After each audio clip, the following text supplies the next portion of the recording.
All right, good morning.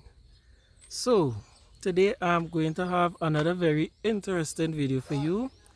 I am in Buenos Aires, here in South Trinidad, where the Trinidad and Tobago Amateur Radio Society is having another exercise ongoing.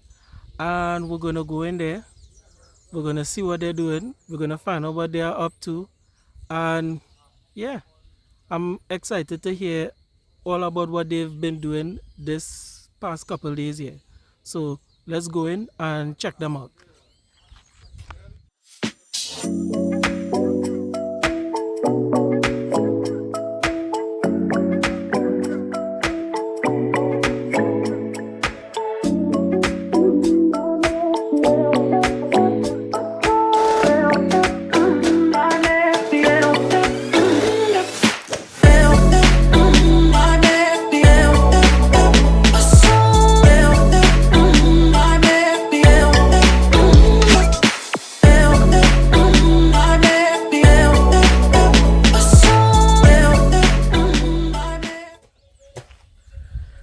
All right. Good morning, good morning, good morning, everyone. Morning again. All right.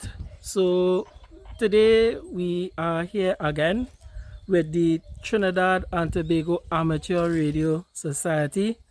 We are here in Buenos Aires in deep South Trinidad. They are here again doing another exercise.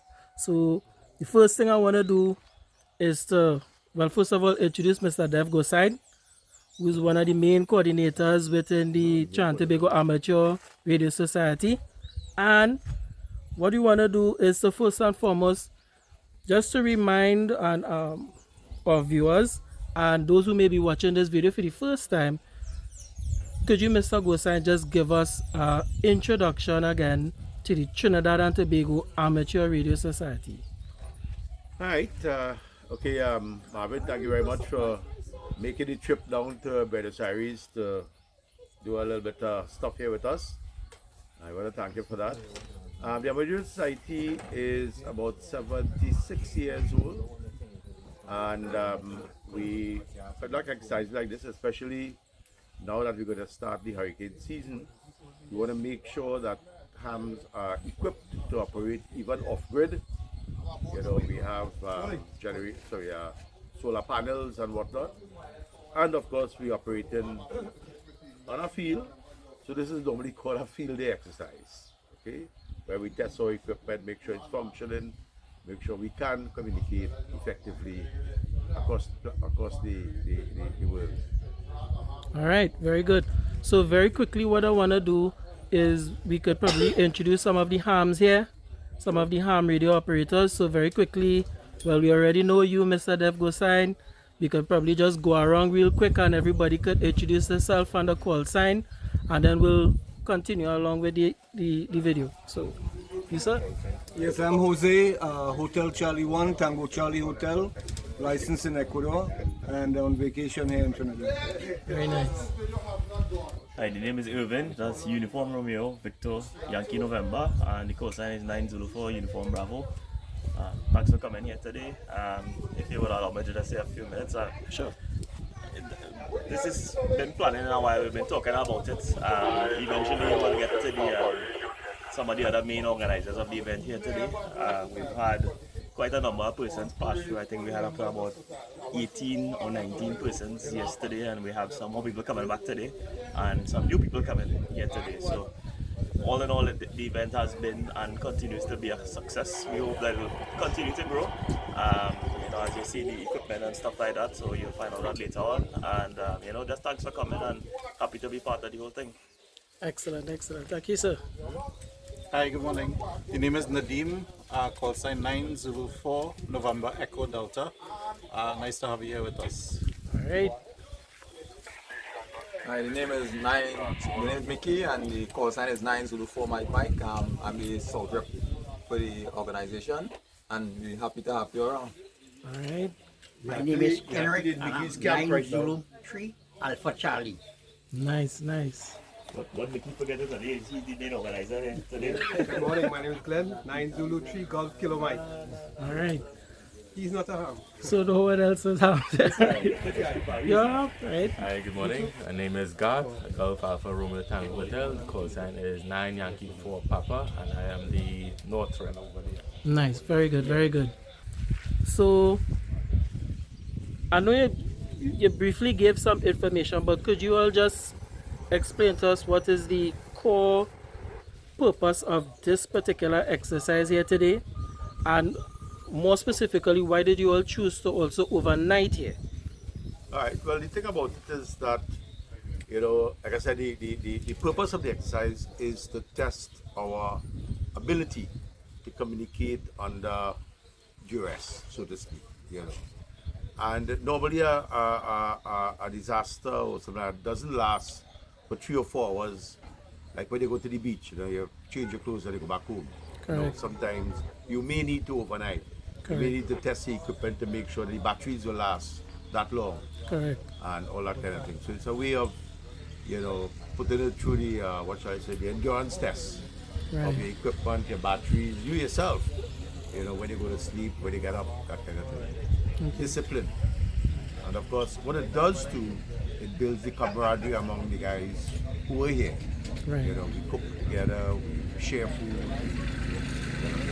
It was an amazing event. Alright. So, alright. So, in your opinion, so you've done this overnight exercise here to test your capacities and capabilities. In your view, so far to this point, all regular and correct, you all have successfully Oh yeah, completed it was amazing. Amazing night. You know. Okay. I mean, we surviving on 2 hours sleep, and we're doing well.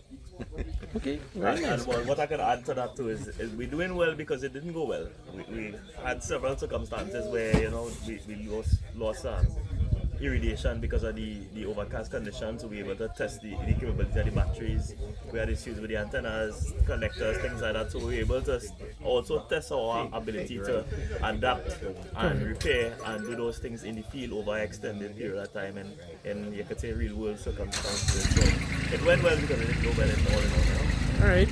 Well, yeah, that was a good dose of reality because obviously in the event of an emergency or a natural disaster, things don't go according to plan.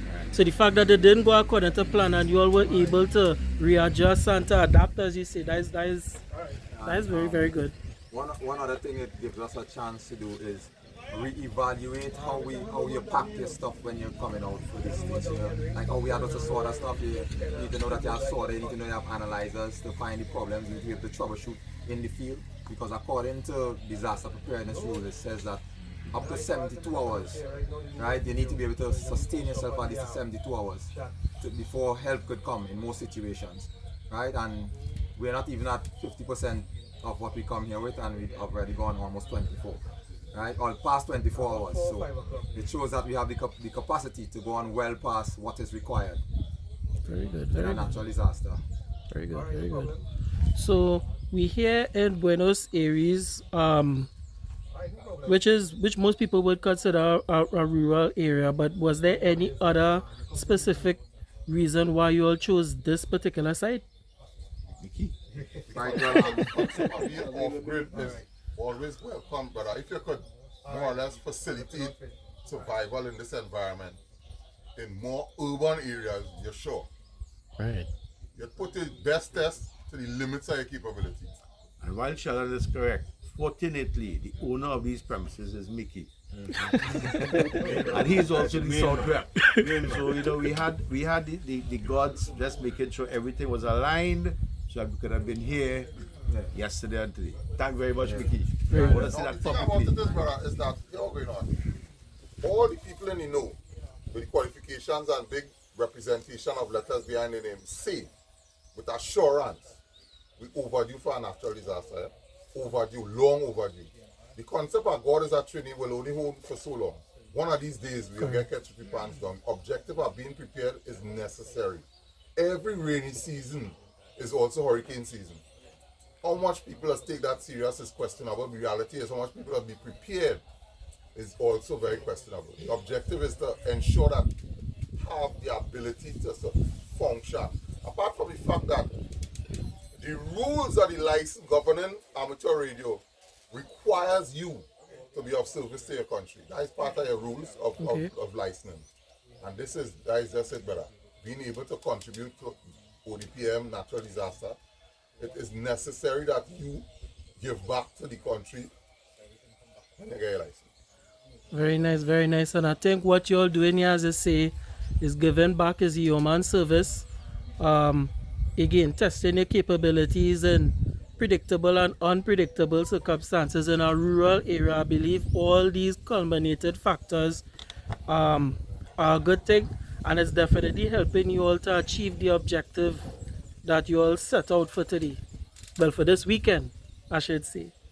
So, well, we see you all doing this particular exercise, an overnight exercise in a rural area. Have you all ever done this in the past, or is this the first time? Yeah, it's just that it doesn't happen because of COVID and whatnot. We didn't do it as frequently as we would have liked to. But oh yes, this has been going on for decades. And apart from that, but we have also got new members who this might have been a first experience for them. Okay, very nice, very nice. All right. And potential members too, so that kind of encouragement to motivate. We advertising, we said. Very good, very good. And you all are doing an excellent job representing yourselves very, very, very, very well. All right. So I guess we'll go into the meat of it that people would really want to see. So tell us a little bit about the equipment you all have set up here today. And you know, let's go through the equipment first, and then we could probably do a radio check with one of your sites and to see how this thing is running. Alright, well, we have a 2-meter handheld here. And if you want to make a little contact.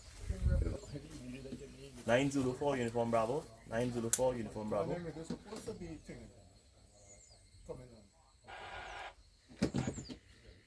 Unit 904 Uniform Bravo, 903 Golf Kilo Mike. Yeah, Glenn. So nice to hear you. So we're just doing a little test here on Simplex. So this is 904 Uniform Bravo. Irvin is the name, and we're just doing some radio checks here. Over. How we copy? Yes, Irvin. You come in loud and clear. How copy? Same on my end here. Very, very loud and clear. No issues with the signal, readability or anything like that. Over. Roger. Well, this test is successful. Over. Yeah, I hear. So I didn't expect anything otherwise, but nevertheless, it's good to have the test completed. Over. Roger. 923 Golf Kilo Mike, clear and standing by. Very nice. 903, yeah. Over. All right, nice. So tell us a little bit about the rest of the equipment you all have here. Alright, well actually right now what we connected to, this is a digital form of communication on the HF bands. Right now this radio is transmitting. You see this red light is on. It's actually transmitting. So it is attempting to make contact with hams worldwide. This is what the data sounds like. Okay, so it's attempting to make contact. This mode is a digital mode. I'll just turn on the volume. You gotta hear it. Okay. It's called FT8. That's F as in Foxtrot, T as in Tango, number 8. It's called FT8, and it is a digital form of communication. We make contacts, worldwide. This is an iPad which is remotely connected to this radio here. And this is how we can actually change bands and do everything with the radio. This radio on the other hand is connected to the VHF repeater. It's also connected to that satellite antenna there.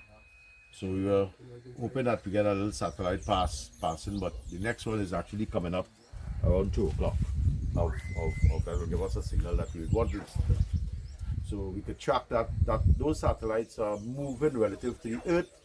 So we have to actually point the antenna to the satellite as it crosses our skies. Very nice. Okay? That's what that is doing, and that is connected to this radio. All right. So any other equipment you all want to show us, or any other tests that you all want to do? Well, we have several antennas. We have that there is known as the magnetic loop antenna. That circular one there. And we're testing some other HF antennas or high frequency antennas there. So that's one of the purpose of this particular exercise, to see which are the antennas that are easily deployed, which are very effective out to the field and that kind of thing. We want to have an idea ourselves. You go out to the field, may not be able to pack a large bag, but you want to get out there as quickly as possible.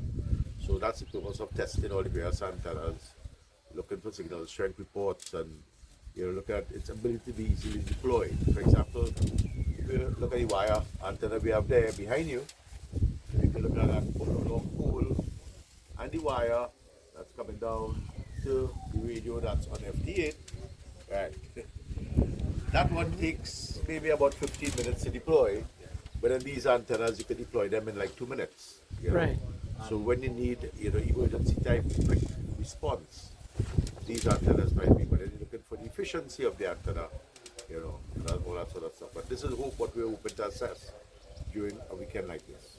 Okay. And when you're finishing this area, we can show you some of the other antennas that we will have to improvise with the materials that are around to get them up with similar kind of deployment, because with most radio antennas, height is might, right? Depending on the bands that you're looking for. So how you get the height when you don't have trees to throw it up in, you have ways that you improvise, so we'll look at that as we walk around the house. Right, well, let's do it one time. Watch with all the other operators' vehicles that you can see, they have antennas on top of them, so HF capabilities on 9 Yankee 4 Papa's vehicle. This is 2 meters on my vehicle, so even while we're moving around we can get it. And in the background, you will see these 2 antennas, which are for HF.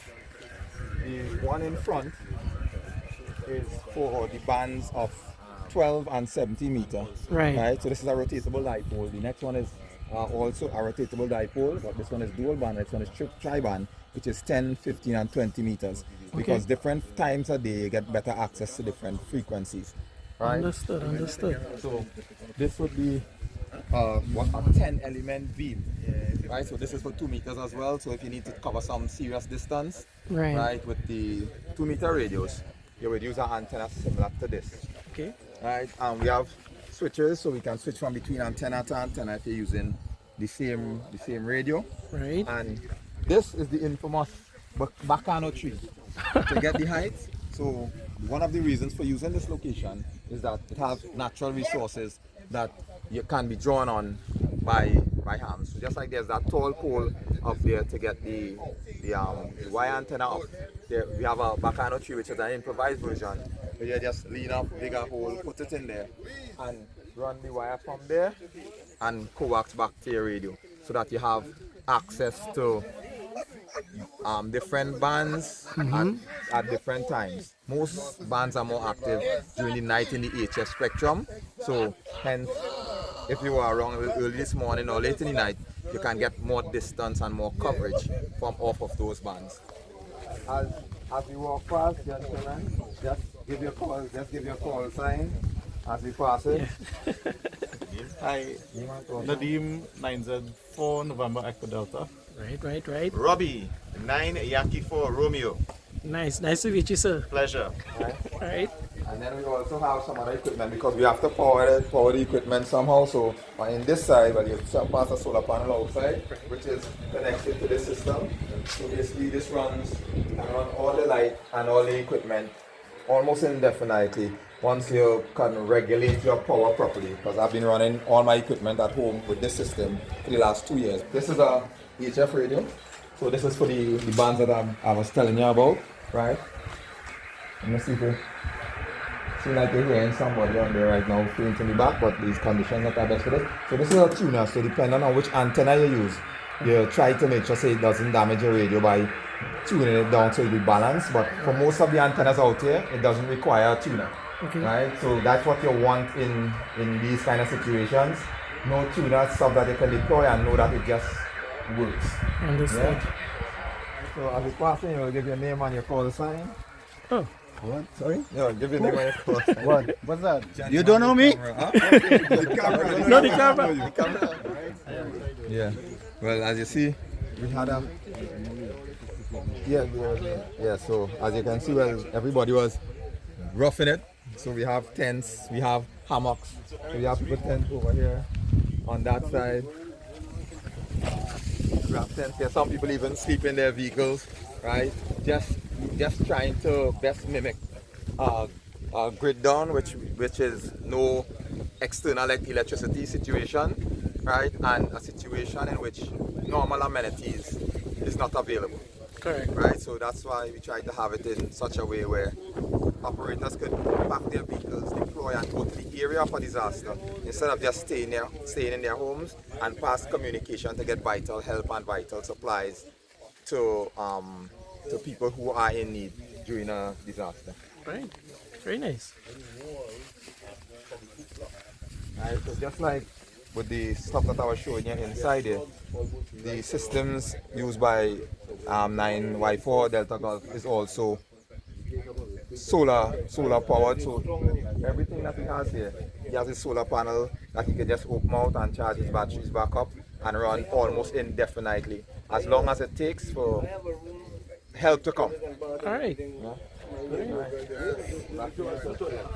here, I'm working here, I have a bed and everything right there. All right, Dev. All right, so we finished the walk around here.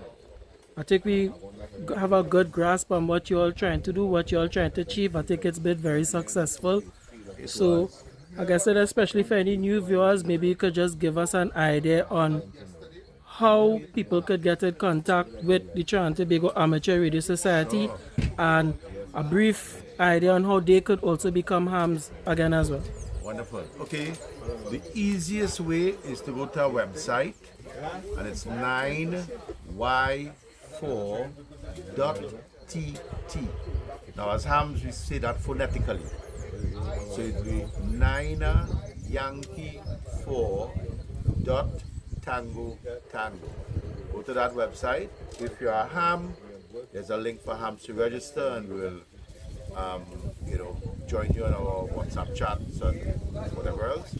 If you're an aspiring radio amateur operator, still register. We'll join you on another chat where we'll be able to give you information when exams will be and lend the support that is required for you to become a ham radio operator. Right. The website is 9y4.tango. We also have a Facebook page for TTARS, and you will be able to follow the page and whatnot, and all the updates, meeting minutes and whatnot are posted on that page. So you'll be very well apprised of all the activities. Even this activity was posted on the Facebook page.